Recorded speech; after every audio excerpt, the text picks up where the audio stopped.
This lesson is going to deal with adding and subtracting rational expressions. The reason that rational expressions aren't drastically different from adding and subtracting regular fractions is we're still dealing with, first and foremost, finding a common denominator. From there, it's going to get a little trickier, but as long as you understand that your goal is to get a common denominator before dealing with the numerator at all, you'll be okay. So I have some steps here for you to help you remember what you need to do. We always, always, always have to factor first. Just like when we were multiplying and dividing, factoring is always step number one. Then we're going to find our common denominator, multiply both fractions by what they need in order to get that common denominator, multiply with the top if we need to, add or subtract the top, and then ultimately our final step is going to be simplifying. I have some examples that we're going to work through together here. So here's the first example. You'll notice that I'm dealing with subtraction. So ultimately that second piece, I'm going to have to distribute that negative. But the nice thing about this problem is that I already have a common denominator. So that step is taken care of for us already. So in this case, I'm going to deal with just the numerators. And the denominator doesn't have to change at all because they were super nice and already gave us a common denominator. So this negative has to be distributed to both pieces in the binomial. So I'm going to end up with negative 5y minus y minus 3, all of that divided by 2y minus 1. And then combining like terms gives me negative 6y minus 3, all divided by 2y minus 1. And that's as simplified as that answer can be. So that's our final answer. The next example that we're going to deal with requires a little bit more work in the forefront because we have to factor both denominators in order to figure out what pieces are still missing. So I'm going to just show you the factorization underneath each denominator. So x squared plus 5x plus 4 is going to factor into x plus 4 times x plus 1. And then 3x plus 3, I can factor that as 3 times x plus 1. So in this case, my lowest common denominator would be 3 times x plus 4 times x plus 1. So this first piece up here would be missing the 3. So I would have to multiply the numerator and the denominator by 3. The second fraction, this piece is missing x plus 4. So I would multiply that whole fraction by the quantity x plus 4.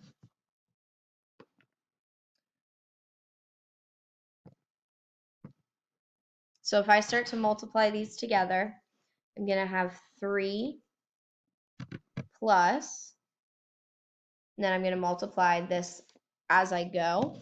So I'll have 5x times x, which gives me 5x squared, and then 5x plus 4, which gives me plus 20x. That's all going to be divided by 3 times x plus 4 times x plus 1. Since this piece right here is what I started with in this first denominator, I know that this is really like 3 times x squared plus 5x plus 4 because I'm going to work towards simplifying my answer. So this denominator is going to become 3x squared plus 15x plus 12. and the numerator will become 5x squared plus 20x plus 3. And that would be our final answer. We have a couple more examples that we're going to look through. Here's another example of subtraction. So in this case, the first fraction has a denominator that can be factored more. So I'm again going to show you the factorization right underneath the denominator. So this is 2 times y plus 2. So my least common denominator is going to be 2 times y plus 2, which tells me that this second fraction is missing a 2. So the first numerator is going to stay the same, and the second numerator is going to become 3 times 2. And then this is all over 2 times y plus 2. Multiplying and simplifying, the numerator will be y minus 6. Denominator will be 2y plus 4. And that's as far as we can go with that expression. We'll go through 2 more examples together before I set you free. Here's our next example. Now the reason I like this one is because it's dealing with a monomial in the denominator, which is just these single individual terms. So if you think about what each of the denominator pieces have and try to create a least common denominator here, in terms of a coefficient, I need to have a coefficient of 4 because the 4 is in the second denominator. Both of these already have an x, so I know that I need to have an x in my denominator. The first fraction has y squared, and the second fraction has y. Since there are more y's in the first denominator, that y squared has to show up in my least common denominator. So now comparing my least common denominator to each of the denominators in the problem that I've been given, this first piece is missing a 4, and the second piece is missing a y. So those are going to be the 2 things that I multiply the first and second fractions with. So I'm going to multiply as I go. That first fraction is going to be 20y plus 4 times 2, which gives me 8, plus, when I multiply with the second numerator, I'm going to have 2xy minus 4y, and that is all over 4xy squared. Now I'm going to do a couple things at once here. Let me grab another color. If you notice, all of these coefficients here are divisible by 2. So I'm going to simplify that in addition to combining like terms. So if I divide everybody by 2, that's going to create a 10 here. This would be a 4. That would cancel out to a 1, and this would be a 2. This would cancel out to a 2 as well. So we are going to have 10y minus 2y, which is going to end up giving us 8y. The xy is what I would put next because I always put variables before constants. So then I'm going to have the 1xy plus 4, all of that divided by 2xy squared. And this is going to be my final answer because not every piece in the numerator has a y variable attached to it. This last term of 4 is just a 4. So since everybody doesn't have y in common, I can't cancel anything out. So that's my final answer. And we will do one more. So let's look at this one.